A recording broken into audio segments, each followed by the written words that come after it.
Brought to you by Telehelping, a virtual assistant staffing company for professionals.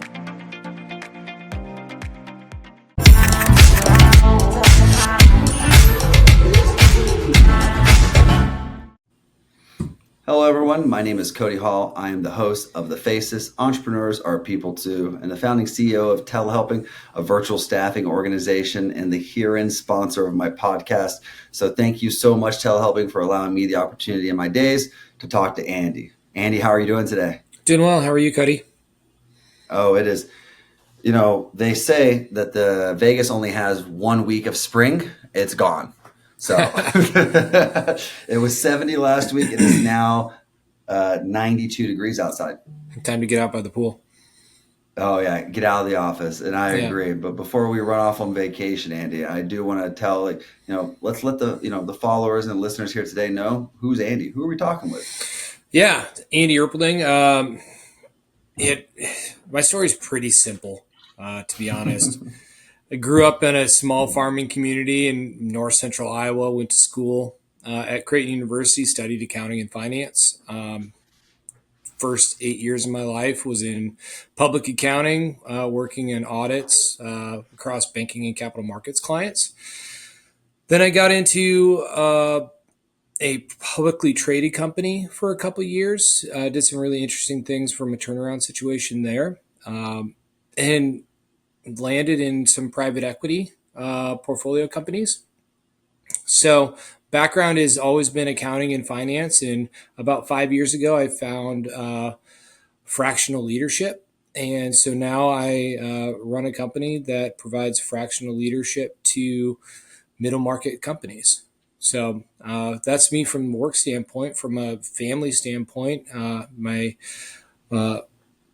married to my wife, Jocelyn. We have 5 kids in total, 3 bio kids, 2 bonus kids, but we all get along really, really well. And so love having them around, and what I do affords me a lot of flexibility and a lot of time to spend with them. And that's great because they're 7, 8, 9, 10, and 12. And so our house is pretty busy. Yeah, no. And I love that you call it bonus kids. I also refer to my stepdaughter as my bonus daughter. And people always like, why do you call your bonus daughter? I'm like, because I have her, but I didn't have to endure the pregnancy. Yeah. Yeah. It's great to have a blended family. It's tough sometimes, but when you have all of those different personalities that are mixing and learning from each other, it can be really special. Yeah, the early stages of our blended family were not easy ones. And so it involved lots of lawsuits and custody battles. And, I sat there and I was like, my dad always told me never to date a woman with children. And I was like, I think I'm trying to see why he was right. And then, we spent years battling out, and things have normalized, right? She spends, a majority of her time back and forth, and, and then goes to a private school, which boards. So that makes it much easier. But it was man, it was treacherous. It really made me I was like, man, I'm putting a lot of money into legal fights that aren't mine. I'm like, but I guess they are mine now. So, sure. But it made us better for it. My wife and I, and I'm sure you've had your challenges too. Like, we look back, okay, didn't like that it went this direction, but it happened the way it did for a reason. Yeah. It's funny how quickly you become a team when you have someone on your doorstep saying, "Hey, let's negotiate time with your kids," or things around custody and things like that. So I understand where you're coming from, and luckily we have pretty good relationships across all the family members and co-parents and things like that. It wasn't always that way, but it's gotten there, and it's been great. That's wonderful. I mean, it makes me, when I think at that time and others like it, I was just having a conversation with my wife. We get all types of opportunities in life to, make decisions that could lead to pain, right? And so whether that's physical pain, hardship, challenges, consistent arguments over a topic. And so I always have a decision-making metrics that I say. I'm like, all right, well, I always ask myself, did I cause it? right? Mm-hmm. I'm like, what is I the reason this happened?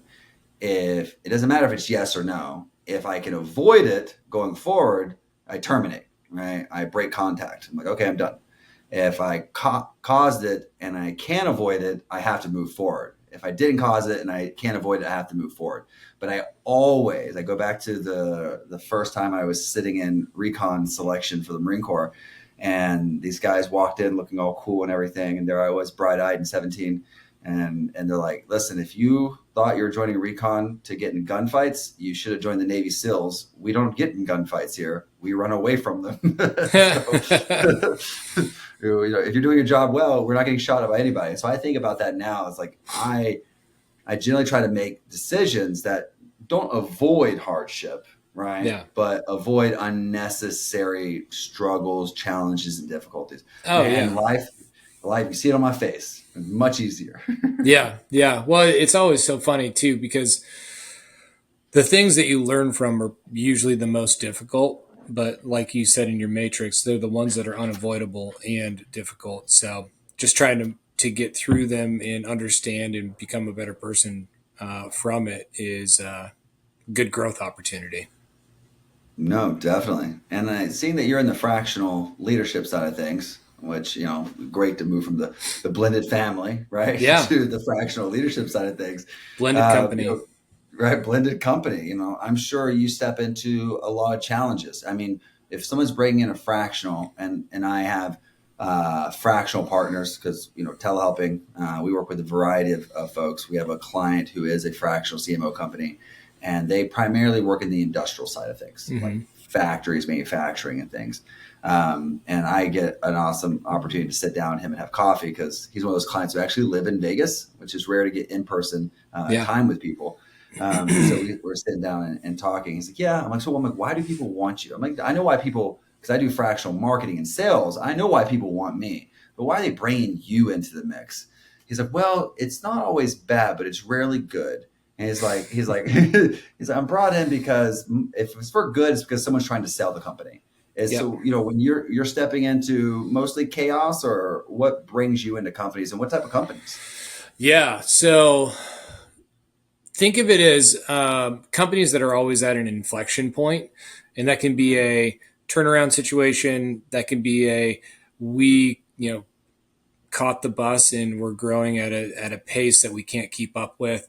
But there's always certainly some chaos and some disorderly processes in place, and so we come in and are usually tasked with bringing some calm or consistency to the chaos. My company's tagline is "From friction to flow," and that's typically what we see. It's a company's at a friction point, a CEO's at a friction point, and we come in and help kind of release the dam or figure out how we can best utilize our expertise in a way that allows them to grow and mature and develop. But then being fractional, the best part of it is we aren't married to it. We're not a W-2. So Yeah. when we've done our job, we step aside and let the company continue to move forward. So that higher fire risk and the pieces and parts of a company moving forward in an orderly fashion, sometimes they need different types of leaders. And in a very short period of time, period being maybe a year, you can make a lot of changes and a lot of growth. And then you might need a new type of leader then. And especially in the C-suite, it's tough to change and it's tough to move and recognize that maybe your skill set is no longer that useful to a company.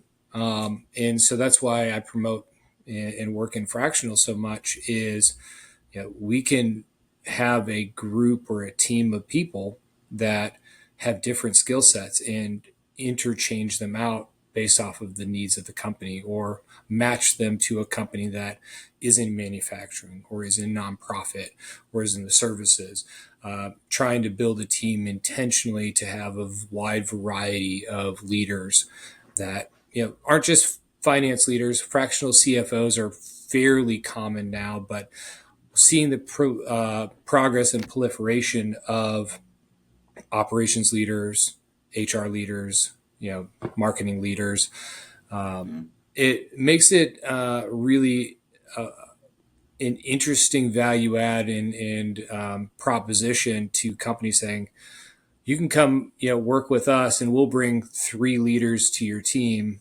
One of them is going to be a CFO. One of them is going to be a COO.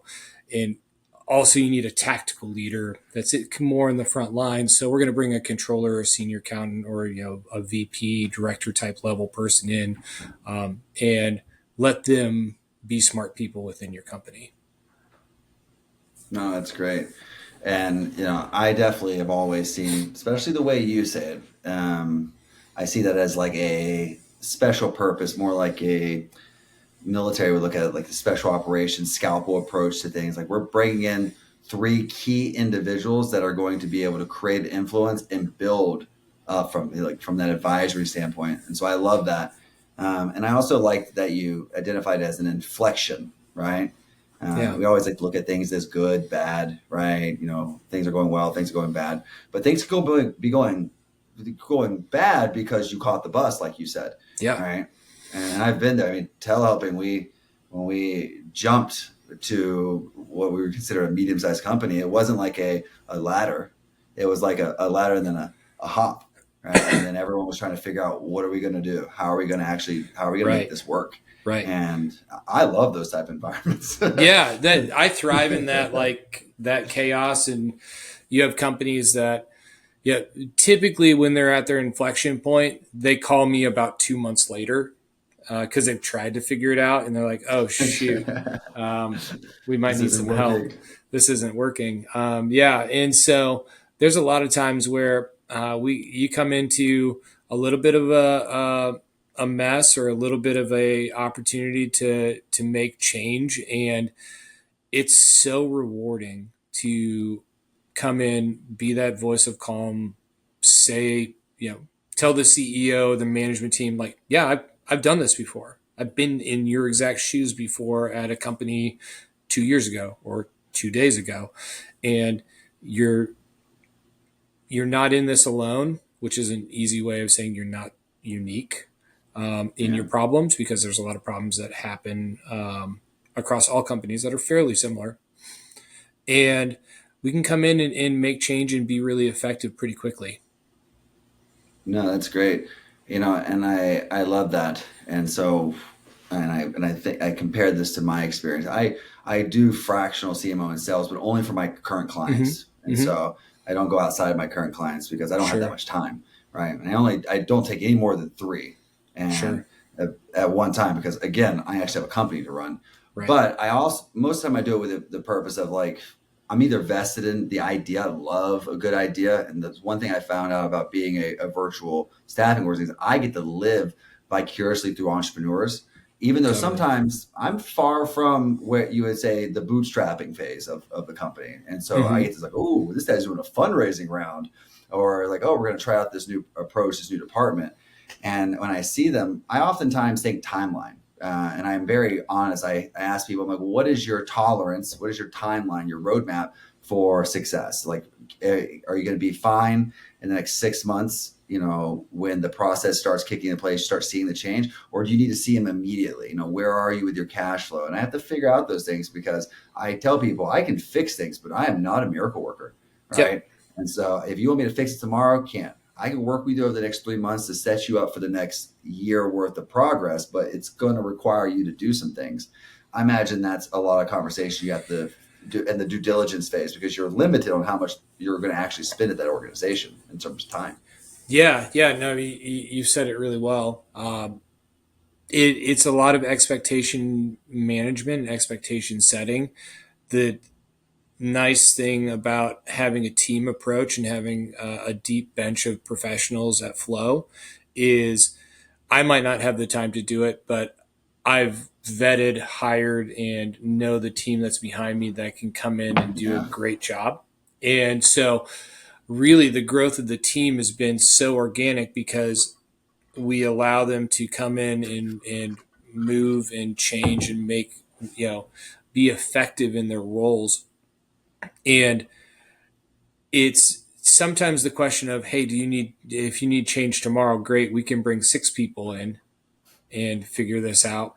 Or if you need change in 6 months, we bring 1 or 2 people. So again, it's how big is the bread box of a Yeah. problem, and how many people do we need to solve it? So totally get your point, though. It's tough managing expectations sometimes because they just expect, a lot of people expect you to work miracles. Yeah, and 100%. And I think what's interesting as well, because I look at this from the perspective of your work, I look at it from the respect of like when, I don't know, I'll use Iraq as an example, right? When you go in and you do so much for somebody, right? Mm-hmm. And you build all this stuff and then they become reliant on you, right? Sure. And we're talking about the development of a nation through invasion is a dramatic example. Sure. However, look what it destabilized an entire region, Mm-hmm. right? And I know one thing I'm always thinking about from every step that I take is, how am I going to set this up for someone to do it that's not me? Because I promise you, the person who's replacing me is not going to be me, Right. and they're not going to have that experience. How are you thinking that from day one with every step you guys take? Yeah, absolutely. So one of my first or initial conversations with a CEO or a PE group that's hiring me is, my intention is to work myself out of a job. I'm going to put processes in place, create automation, upskill and train the people that are on the team currently to make it so I'm pretty irrelevant in 6 to 12 months. Yeah. Yeah. So that's a very interesting and different approach, because there's a lot of people that would love to land, a new client and expand and get their, billables up as much as they can within one client. It's not our approach. And I've found a lot of success with that because typically they have problems that come up 6, 12, 18 months down the road, and they call us back. So it's a recurring, non-recurring type business.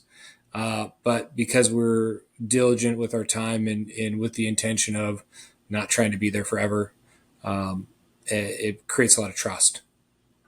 No, I agree. And when you said that, 18 months things come up later on, and I it made me think of the classic 90s cartoon where they're like there's a leak, is like plug, like fix that, and it leaks some plug, and it's Yeah. like, okay, you got an elbow.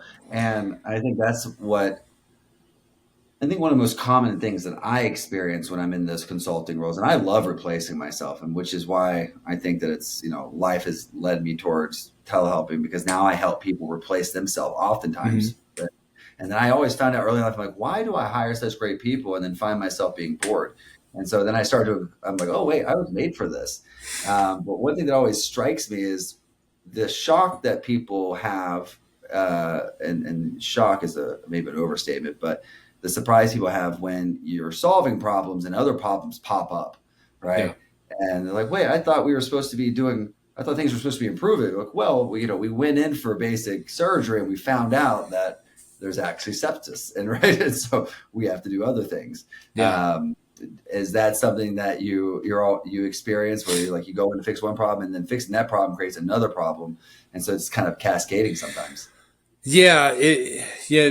The term scope creep, or Yeah. what you kind of described as, hey, we have a very finite set of tasks that we're going to do and take care of. And I hire and work with a lot of people that are really curious, which is, I think, one of the best traits anyone can have.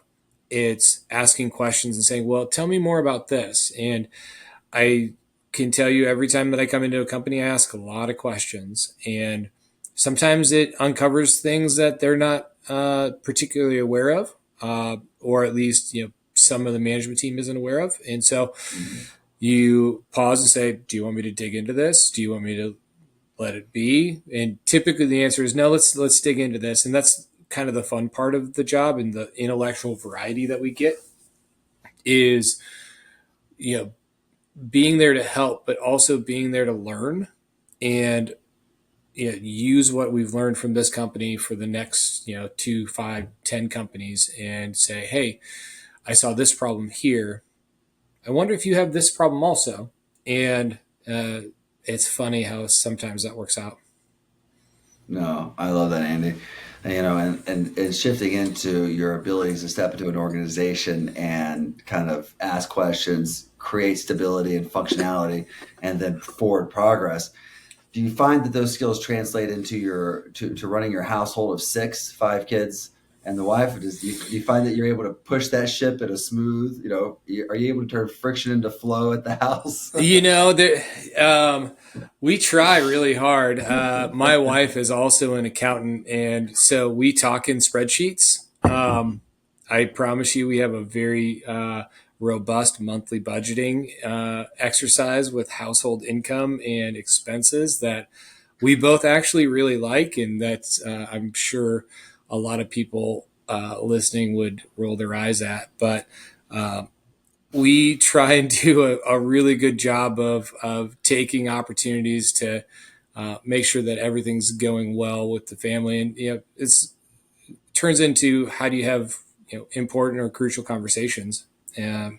It's easy to do them all day long in business because it's business. And when you bring it home, sometimes it gets a little hairier. No, it's difficult. And, does your wife work with you in the business, or do you? No, so she works at a CPA firm here in Kansas City, doing things that I mean she's way smarter than I am, which is a good thing. But I admire what she does. She has a pretty big job over there, and so we try and keep church and state a little separate. But anytime that I have a question, she's usually right there with me, trying to help me solve it, and usually solves it for me. To be honest. Yeah. No, I tell my wife the same thing. My wife isn't smart in the way I'm smart, but she is a genius in the way I'm stupid.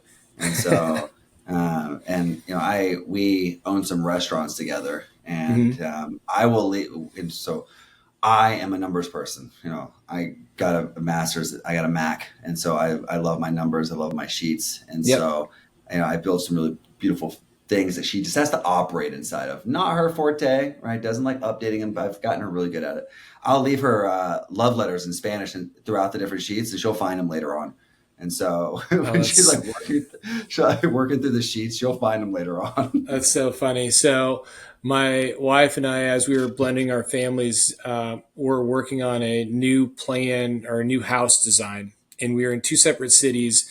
I was in a hotel, and we opened up a Excel spreadsheet and formatted it so each square was a 1 by 1 equivalent to 1 square foot. And I kid you not, same story. Like two tabs in, column Z, row 200. I put "I love you," and she ended up finding it. And it was so funny that you say, writing little love notes to your wife in spreadsheets, because I've literally done that. That's awesome. I mean, it is one of my favorite words is intentional, right? I Yeah. tell my team all the time, be consistent, be intentional, and be genuine, Mm-hmm. right? And so like those are things that I always, and if I put a fourth one there, it's timeliness. I love being timeliness. Yeah. And so, but I generally try every day, just yesterday is a good example. Because I was going to say, what day was it? It was Wednesday, that kind of week. Mm-hmm. But I played tennis after work, and I get back home, and I was like, we generally go for a walk with the dog, just us, at the end of the day, Mm-hmm. and because that is the only time. Because as soon as I walk in the house, my boy sees me, and it's over, Yeah. right? That dude, he's on me. It's over. It's done, right? And any calm that comes from him being with the nanny all day or with my wife, it's gone, right? He Yeah. sees me, he's like, I can do whatever I want now. This guy's in charge, right? And so I generally don't even go inside the house. I will pull out front. She'll walk out with the dog and her, and we'll go to a park. We'll just do a loop. And that's our time to like, what do we need to discuss that, isn't something you want to bring up right before bed? Sure. Or, what went on your day that we want to talk about that you don't want to do with a 3-year-old in your face, jumping up and down and saying, hey, dude, I'm right here. And Yeah. so if we didn't do that, I don't know when we would talk Yeah. over dinner while we're cooking, while we're in the middle of chores. Like we do that, but we have to make that Excel sheet, that tab just for us. If we didn't do that, we wouldn't have any time. We would never have a Yeah. genuine conversation with each other. Yeah. It's tough to do when you're in the thick of parenting, for sure. Yeah, especially with 5, Yeah. right? You ever thought you'd have 5 kids? No, I thought I was done at 3, and comes along Jocelyn, and get 2 more. So it's a great thing, and I'm really blessed to have them in my lives, and um, really happy. Couldn't ask for anything different. That's great. You know, one thing that I've been thinking about a lot, and as we're lightheartedly stepping towards the end of the recording, I think about, I was just talking to my wife yesterday about this. I love tennis. It's a great Yeah. sport. And I would love for my my son to play tennis. Daughter, she's a creative. It's not happening. She doesn't like competition. Right? I always tell them, like, that's how we know that she is my bonus child, right? Yeah. So, like, she's going to be a great CMO. Like, she'd be a great chief marketing officer because she has the authority and the decision making and the assertiveness, but very creative, not athletic. Yeah. Right. Doesn't want to be. She could be, doesn't want to be. And so do your kids play sports? Do y'all have those commonalities that you enjoy? Yeah. So we have a mix and a variety of personalities. A couple very creative, very I like to read my books, sing songs, and play pretend. And then our 12-year-old is always has a basketball in his hand. It can't pry it away from him, and it's to the point where, like, he starts bouncing it in the house, and it's like, Augie, come on. But we found it, honestly. I get up with my kids pretty early in the morning, so I'm up, probably by 4:45, 5 o'clock in the morning. Do a little bit of work, and then at 6:30, I wake 3 of them up, and we go for a run, and that's some really cool time. I get to run with my daughter. She's 9. And that's the time where, like, she actually opens up and is like, "Hey, Dad, I've been thinking about this." And it's like, "Oh, I'm going to do this as often as I can because she's actually talking to me." And very soon she's going to become that, tween teenager, angsty little kid that thinks Dad is an idiot. And so trying to cherish those moments as much as I can right now. Yeah, no, I love that you do that. And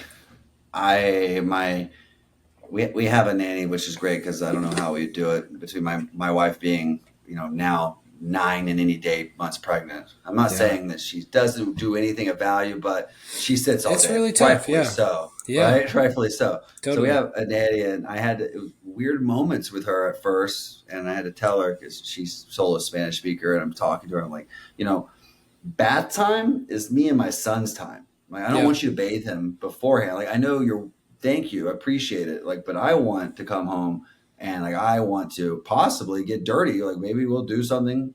He'll go for a walk with me if my wife doesn't want to walk because she's feeling.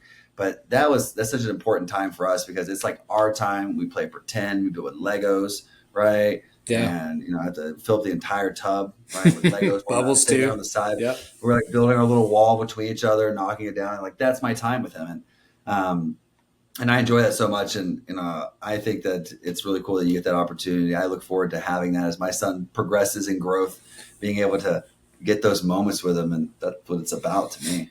Yeah, I mean, that you brought it up earlier. It's just being intentional with your time and making sure that you have the right priorities in life. It's one of the things I built the company based off of. Our first core value is family. Yeah, if you have a kid's soccer game or a Valentine's Day party in the middle of your school day, I want you to go, and we'll figure out the work later. But family is the most important thing and should be the priority in all of our teams, lives. So trying to preach, practice what I preach. No, I extend that same degree of flexibility to my staff, and because we do an alignment meeting every bi-weekly with the management and above, and I'm chatting with them all. And it was random. First time someone's ever, like, went to HR to ask for something and they wanted to get time off. I was like, oh, that's really weird. I'm like, I'm glad they did that. I'm like, but like, you could just let me know. You directly report to me, and then we'll inform HR. You can go take your time off because he needed to take his mom to the doctor. I was like, oh, I didn't want it to be a problem. I was like, how often do you have me moving a meeting because my son woke up early, right? And now I have to move that 7 a.m. call that we have, like, or, at the end of the day happened, my son gets out of school early, or I move something, or I need to take him to class. Life happens to all of us. It's nice that I have the decision of power to let everyone do that and do it myself. But I like to extend that to my staff because, I tell our clients every time, because some people have unreasonable expectations when hiring virtual staff from Mexico, and they hear virtual assistant and they hear Mexico, and they forget that they are people too, right? Who are living experiences. I have to remind everyone during their onboarding, just for the record, you are hiring a human, right? And so I want you to be on the same page. And I love being able to do that because, life happens either, Jim Carrey, to quote Jim Carrey, he's like, life happens for us, right? It doesn't happen to us. However, it is something that we cannot choose whether it's coming or not sometimes, like we said in the very beginning. So I love that they can have that flexibility to live and be through life. Andy, it's been a pleasure chatting with you. Likewise. We have a lot of folks who've been on, who subscribe, who listen, that operate a variety of companies. I've had people who started their company yesterday, and I had them on the day after, and then I've had a couple $100 million firms on who are PEs and VCs. And so I'd love for us to have an understanding of how to contact you if they're looking for that fractional CFO and management style. Yeah. So the best way to contact me is via email. Hopefully you can put my email in link in the bio type thing. That we can. And so that's probably the easiest way to contact me. LinkedIn is always a good way as well. We have a lot of LinkedIn messaging happening. So it's always good to just have a conversation, see if we might be the right fit or if we can help. We work all over the country. We're based in Kansas City, but that just gives us a different type of work ethic and different pricing flexibility. So happy to be able to be flexible and virtual for a lot of people. Yeah, no, I love that. Appreciate it, Andy. And for all those, it will pop up right under this as how to contact him, and it will be in his bio. Also, for your convenience, we do tag his LinkedIn. So there's a whole lot of ways you can do this. And if for some way none of those work for you, you can always email us at info@thefacespodcast.com, and one of my team members will ensure that you get his email. And so just that we like to make it easy for everybody, just in case. Well, Andy, thank you so much for taking time out of your busy schedule as a leader of a business and a leader of a family. I appreciate that. Yeah, thanks, Cody. No, be well, sir. This video was brought to you by our official sponsor, Telehelping. Need support for your business? Telehelping connects you with top-tier remote staff to help you streamline operations and fuel growth. Go to telehelping.com and get started today.